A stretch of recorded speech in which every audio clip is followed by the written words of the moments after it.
विश्व वंदनीय संत सम्राट वंदे छोर सदगुरु श्री कबीर साहब जी, मेरे हृदय मंदिर के आराध्य परम पूज्य सदगुरु श्री महान साहब जी, पूजा के योग सभी संत समाज, मैं चरण कमलों में सिर झुका के त्रिवार बंदी करता हूँ। बोलिए श्री सदगुरुदेव की जय। सदगुरु श्री कबीर साहब जी कहते हैं, मानुष तेरा गुण बड़ा मांस ना आवे काज, हाड़ न होते आवरण तुचा न बाजन बाज।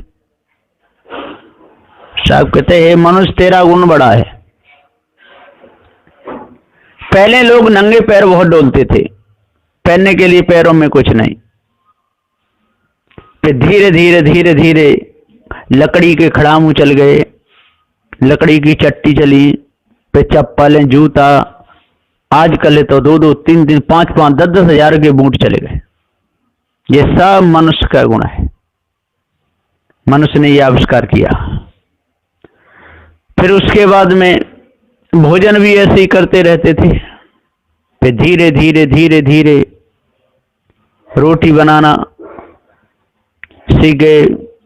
फिर उसके बाद में और भी पूड़ी, पकवान, खोआ, बर्फी, ये सब मनुष्य के गुण का खेल है ये पूरा। और जितना भी आविष्कार है इस पूरे संसार में, ये सब मनुष्यों का है। हाँ, पृथ्वी, जल, वायु, अग्नि ये तो पहले से है ही, और चेतन जीव अनादि है। लेकिन जितना आविष्कार किया है ये सब मनुष्यों ने ही किया है, और अभी से नहीं, अनादि से होता चला है। तो कभी कम कभी ज्यादा, कभी कम कभी ज्यादा है, ऐसा होता है। कारीगर ज्यादा बढ़ जाते हैं तो कारीगरी ज्यादा दिखाई देती है, और कारीगरी लोग सीखते नहीं है, कारीगर कम रह जाते हैं तो कारीगरी कम दिखाई देती है। और फिर किसी काल में आकर के कारीगर बढ़ जाते हैं तो कारीगरी ज्यादा दिखाई देती है। ऐसा होता रहता है। जैसे अधिक ठंडी पड़ने से बर्फ जम जाती है और गर्मी पड़े तो घुल जाती है। ये प्रकृति का खेल है, उसमें मनुष्य कुछ भी नहीं कर सकता। गर्मी पड़ेगी तो बर्फ घुलेगी, और ज्यादा ठंडी पड़ेगी तो बर्फ जम जाएगी। उसमें मनुष्य कुछ नहीं कर सकता। जैसे भूकंप आ गया, तूफान आ गया, इसमें क्या करेगा? कुछ नहीं। कोई विशाल पेड़ गिर गया, उसमें कुछ नहीं हो सकता है। हाँ, गिरे हुए को हटा तो देगा। पहाड़ है, पहाड़ को फोड़ करके रास्ता भी बना देगा। रास्ता बनाई भी है, पहाड़ों को फोड़ करके बहुत रास्ता बनाई है। ये सारी कलाकारी मनुष्य की है। और जितने भी सारे संसार में अष्ट धातु की मूर्तियां बनी हुई हैं, एक से एक विशाल, ये सब कौन बना रहा है? ये कारीगर मनुष्य ही बना रहा है। और जब तक ये कारीगर मनुष्य इस कारीगरी में मौज लेता रहेगा, अपने आप को नहीं जानेगा, तब तक भ्रम में ही भटका खाता रहेगा। भ्रम बहुत विशाल है। इस भ्रम में बड़े बड़े ज्ञानी, बड़े बड़े ध्यानी, बड़े बड़े विद्वान बह गए, अपने आप को जान ही नहीं पाए। शब्द, स्पर्श, रूप, रस, गंधा, पंच विषय बस जीव है अंधा। कोई शब्द में, कोई स्पर्श में, कोई रूप में, कोई रस में, कोई गंध में, सारा संसार मौज ले रहा है, और सत्य न्याय निर्णय की बात को ये जानते नहीं। विवेकी पारखी संतों की बात तो मानते नहीं। आज वर्तमान में पारखी संत बहुत परिश्रम कर रहे हैं, बहुत दया कर रहे। परिश्रम क्या, ये दया है पारखी संतों की सबके ऊपर। सबको समझा रहे हैं, भैया ये काली कंकाली, इनकी सेवा पूजा में आप लगे हुए हो, ईंट डेल पत्थरों की पूजा करते हो, खाने पीने की वस्तुएं भी उन पर चढ़ा देते हो, आम की लकड़ियों को जला जला करके, घिरत डाल डाल करके उसको जलाते हो, कहते हो वातावरण शुद्ध हो रहा है।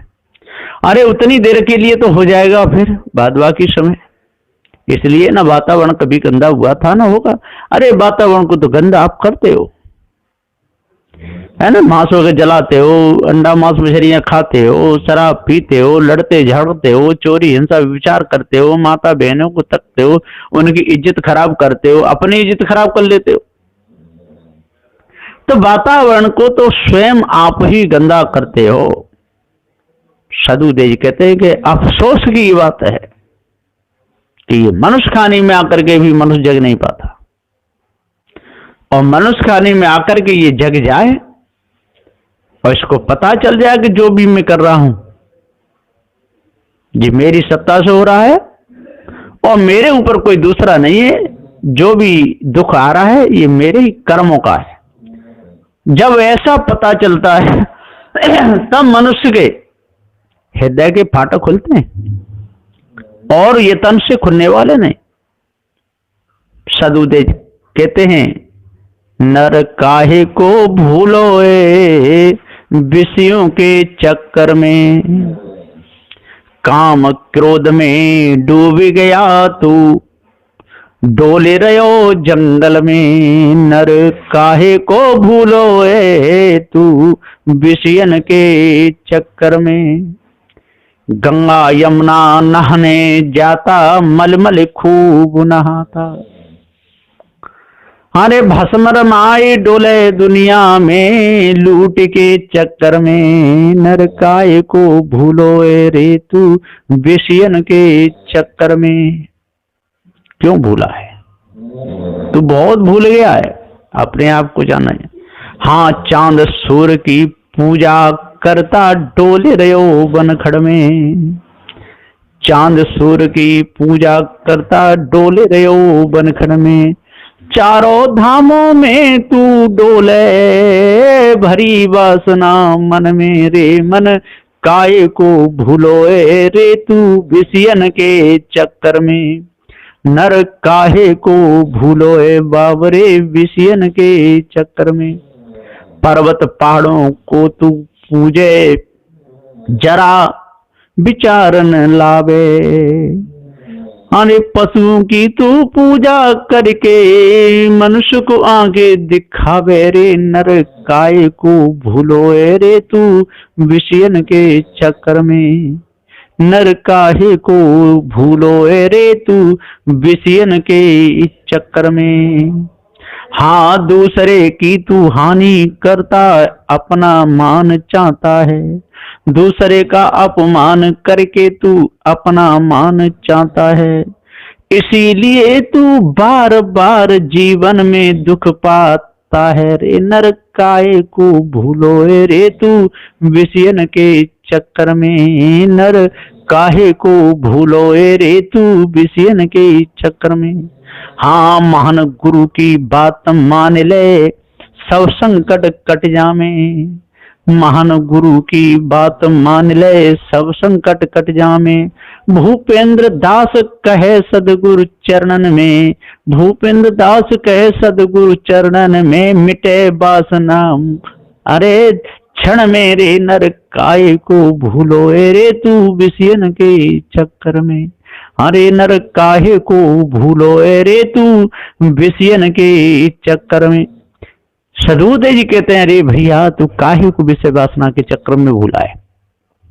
जिस रूप को तू देख रहा है, देखते देखते वो रूप सब चला जाएगा, कुछ भी नहीं रहेगा।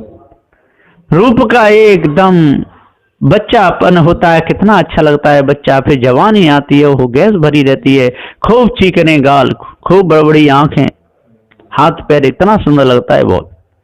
और जब एक दिन कोई रोग हो जाता है तो रोग होते ही शरीर की सारी आभा बिगड़ जाती है, सारी भद्रा बिगड़ जाती है, और भी बुढ़ापा आता जाता है, गालों में गड्ढे पड़ जाते हैं, दांत उखड़ जाते हैं, आंखें बैठ जाती हैं, त्वचा लटक जाती है, कमर टेढ़ी हो जाती है, लोग देखना तक नहीं चाहते, चलते फिरते में लार टपकती है, आंखों में कीचड़ आता है, नाक में मलबा बहता है, टट्टी पेशाब में कपड़े बिगड़ जाते हैं, पूरी हैरानी हो जाती है। फिर तन को देख देख करके रोता है, कहता है अरे भैया मैंने कैसे कैसे कर्म किए।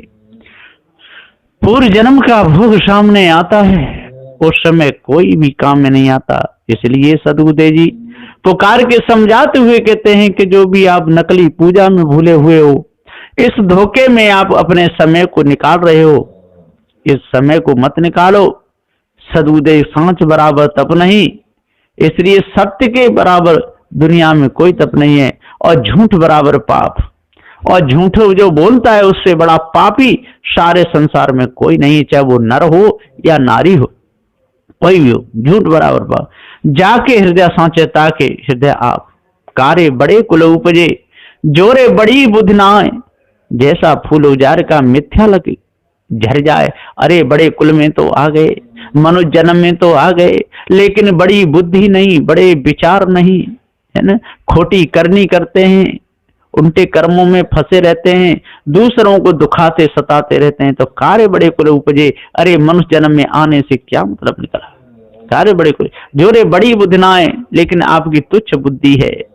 शराब पी पी कर लड़ते झगड़ते हो, बीड़ी सिगरेट पीते हो, दूसरों में माल लगाते हो, दूसरों की हानि चाहते हो, ईंट डिल पत्थरों की पूजा करते हो, नदी नालों को पूजते रहते हो, मंदिरों में घंटा हिलाते रहते हो, लेकिन अपने आप को नहीं जानते।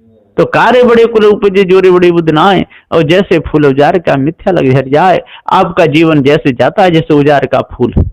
अरे उजार में फूल को कौन सूंघेगा, कौन तोड़ेगा, कौन लाएगा, कौन हार बनाएगा, कौन गुरु पूजा में चढ़ाएगा। सदगुरुदेव जी पुकार के समझाते हुए कहते हैं वो फूल जैसे लगे तैसे झर गए, कोई काम में नहीं आए। इसी प्रकार से मनुष्य जन्म में आकर के यदि सद्गुण नहीं आए, सदाचार नहीं आए, मानवता नहीं आई, क्रूरता हटता सटता ही बनी रही, तो समझ लो कि पूरा जीवन और नरक बन जाएगा, पूरा जीवन ऐसा ही जाएगा।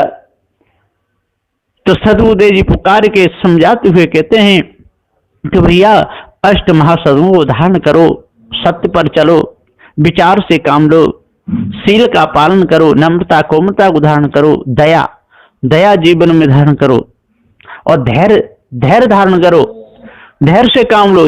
जो अधीरता को धारण कर लेता है, धैर्य को जो तोड़ देता है, उसका काम बिगड़ जाता है। दूसरों की बातों में आकर के जो लड़ जाता है, दूसरा यदि कोई कह दे वो आपको गाली दे रहा है, तो जाकर के मनुष्य लड़ने लगते हैं। इससे क्या होता है, अपनी भी हानि होती है, दूसरों की भी हानि होती है, अपनी भी इज्जत जाती है, दूसरे की इज्जत जाती है, पूरा जीवन नरक बन जाता है। तो सदगुरुदेव जी कहते हैं, अरे विचार कर भाई, तो ये मानुष तन गयो पाई, विचार कर भाई, तू मानुष तन गयो पाई, विचार कर भाई। अरे काहे को तू छुरी चलावे, शर्म जरा नहीं आई, अरे खून बहे काया से बाहर, अरे तब भी दया न आई, रे विचार कर भाई, तेन दीने जुल्म गुजारी, रे विचार कर भाई। सदगुरुदेव कहते रे भैया तू विचार नहीं करता है, रोष में आकर के तुरंत छुरी को उठा करके भोंक देता है, गले को काट देता है, खाल को खींच लेता है, तू विचार नहीं करता, विचार करता नहीं, दूसरों को सताता है, मारता है, माँ बहनों को छल करके ले जाता है। कोई कोई तो आते हैं और कहते हैं कि शादी है, बहन जी को भेज दीजिए, और ले जाते हैं और रास्ता में उनकी इज्जत भी बिगाड़ देते हैं और छोड़ जाते हैं। ऐसे ऐसे मक्कार लोगों की संसार में कोई कमी नहीं है। हे भाइयों, इन कर्मों को त्याग दो, मक्कारपने को छोड़ दो, मानवता को अपने हृदय में धारण करो, दानवता को दूर करो, अपने हृदय को पवित्र कर लो, शुद्ध साफ करो, तब ही आप संसार में सम्मान पा सकते हैं और भरम भूल कल्पना से बच करके और अपने आप को बचा सकते हैं और दूसरों को भी बचा सकते हैं। और जब तक आप भरम भूल कल्पना से नहीं बचोगे, जब तक दानवता से नहीं हटोगे, जब तक शील का पालन नहीं करोगे, जब तक दया को धारण नहीं करोगे, सच्चे रूप में जब तक मनुष्य नहीं बनोगे, तब तक आप पशु ही बने रहोगे। पशुता आपके अंदर से जा नहीं सकती है। इसलिए पशु कर्मों को दूर करना चाहिए, मानवता को धारण करना चाहिए, पवित्र शुद्ध साफ हृदय बनाना चाहिए, और नहीं तो आपका अंधेरे में जीवन बीत जाएगा। अरे जीवन बीत गयो नर तेरो देख अंधेरे में, जीवन बीत गयो नर तेरो देख अंधेरे में। अपने को तू जान नहीं पायो, अपने को तू जान न पायो, अरे मांस मछलियां निस दिन खायो। अरे सारी उम्र गई है तेरी, अरे बंदे कोरे में, जीवन बीत गयो नर तेरो देख अंधेरे में, जीवन बीत गयो नर तेरो देख अंधेरे में। तेरा अंधेरे में पूरा जीवन जा रहा है। पार की संत समझाते हैं, तू मानने को तैयार नहीं होता है। कभी हनुमान की पूजा करता है तो कभी शंकर की पूजा करता है, कभी देवी दुर्गे की पूजा करता है। इतने देवी देवता तेने बना करके रखे हैं कि उनसे तू हटना नहीं चाहता। तो हे बावरे, आज तू अपने आप को जान ले और जिस पागलपन को दूर कर, पार की संतों की शरण में लग करके सही प्रकार के भ्रम को और तू तज दे। तो मानुष तेरा गुनो बड़ा मांस न आवे काज, हाड़ न होते आवरण तुचान बाजन बाज। जो मोह जाने ताय में जानो, लोक भेद का कहा न मानो। सदुदय जी पुकार के समझाते हुए कहते हैं, इस 299 नंबर की जो साखी है, इसमें सदगुरुदेव ने, और वो 199 नंबर की 199 की है। तो जो 199 नंबर की जो साखी है, इसमें भी लोग बहुत भूले हुए। तो सदगुरुदेव कहते इस पे जो विचार करेंगे तब मानवता आ जाएगी, और यदि विचार नहीं करेंगे तो इन साखी से कोई भी लाभ नहीं उठा पाएगा। एक 200 नंबर की साखी है, जो मोह जाने ताय में जानो, लोक वेद का कहा न मानो। साधु श्री कबीर साहब जी कहते हैं कि जो मुझे जानता है उसे मैं जानूंगा, जो मुझे नहीं जानता मैं उसको नहीं जानता। ये पत्थर की मूर्तियां, जितने भी देवी देवता जो मान के रखे हैं, वो मेरे को जानते नहीं, तो मैं उनको कैसे जानूंगा। यदि वो मुझे जानते, मुझे पहचानते, मेरे से बात करते, तो मैं भी उनको जानता। इसलिए वो कोई है नहीं, ये सारी बेकार की बातें। पत्थर की मूर्ति है, उसमें प्राण नहीं है, उसमें जीव नहीं है। और जो देवी देवता आपने मान के रखे हैं, ये आपके हृदय की कालमा है, उसमें जरा भी सार नहीं। इसलिए आज जल्दी से जल्दी जानो, ये 199 नंबर की साखी है और 200 नंबर की है। तो साहब कहते हैं कि इस पर जो विचार करेगा, जो भ्रम को अपने अंदर से त्यागेगा, मानवता को जो धारण करेगा, तो सदगुरुदेव जी पुकारे के समझाते हुए चलते रहते। तो जब तक हम अपने आप को नहीं जानेंगे और पवित्र अपने भाव को नहीं बनाएंगे, पार की संतों का जब तक संग नहीं करेंगे, जब तक मानवता को धारण नहीं करेंगे, जब तक दानवता ही हमारे अंदर बनी रहेगी, क्रूरता हटता को हम जब तक नहीं त्यागेंगे, तब तक शुद्ध रूप में हम मनुष्य बन नहीं सकते। इसलिए आज हम मानवता को धारण करें और पार की संतों से उपदेश सुन करके लाभ लें, सत्संग करें, तब बात पूरी समझ में आएगी, जड़ चेतन का पूरा भेद समझ में आ जाएगा और हम हटता सटता क्रूरता से बच जाएंगे। बस इन्हीं वचनों के साथ मैं अपनी वाणी को विराम देता हूँ। बोलिए श्री सद्गुरुदेव की जय।